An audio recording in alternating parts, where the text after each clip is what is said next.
Good morning, Mohsin. Good morning, Carolyn. How are you? I'm well. What would you say is your why? My why is because I've tasted it. Okay. I've experienced it. I've slept in the car. I've been homeless. Yes. I've had the challenges of having the pull, the rug being pulled from under my feet as a family man, married for 20 odd years with 4 children, and overnight I have nothing. And I end up sleeping in the car, and challenges which I never envisaged, which affects your physical health, your biochemistry, your mental health. And when you're in that state, it's so difficult to think. And that's why I think it's very important to be able to relate to other people. And what I mean by that is, when that time happens, it doesn't happen like that overnight. It builds up for many, many weeks, months, and years to get to that stage sometimes. And in the majority of people's experiences from speaking to many people on the streets, it is something that actually gets built up. It's a breakdown of relationships. It's a death which is sudden. It's financial, which obviously takes time to get to that one point. So because of that, what I can share with you is that we have, I think, between 6,000 to 9,000 people sleeping rough on the streets every night, which is not a good thing at all. Then that's the peak. So imagine a pyramid. So right at the bottom, we have over 8 million people 1 month away from becoming homeless. Now that's actually quite a scary number, and this was pre-COVID. So you can imagine what it is now with furlough and businesses going bust all the time.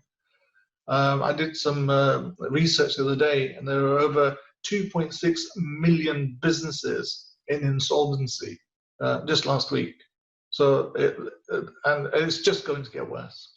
So you've got your base of 8 million who are going through all these different challenges and who don't really know there's an exit, or don't know what their exit is.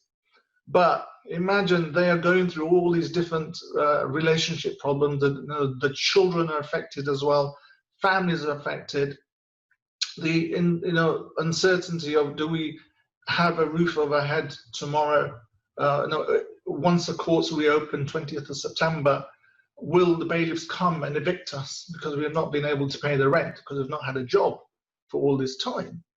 And so that's the base, which is huge, 8 million. Then you've got about 325,000 in the homeless system. That's in hostels, temporary accommodation, shelters, and refugees and people of that nature. And then right at the top, as I said, is your street homelessness. And there are systems out there that help and support all of these different people in all of these different positions. That is only if you are able to find them. So what we've come up with is something that actually looks at the individual, not the service. So we look at the individual, where they are on that tier, either at the bottom, either part of a huge system of a family unit or whatever it might be, or someone who's about to lose their home, and then all the way up right to the person sleeping out on the street, who probably doesn't have a mobile phone even, so they can't find that resource that they need. We don't do the things. We know great people out there who are doing the things that you need, be it housing, be it jobs, be it wellness, mental health, alcohol addiction challenges. There are great people out there who've been trained to do that for you.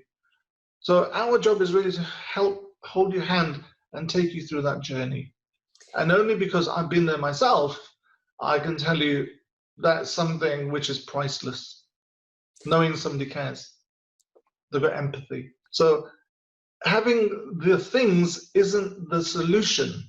Having support to help you with that is a better solution.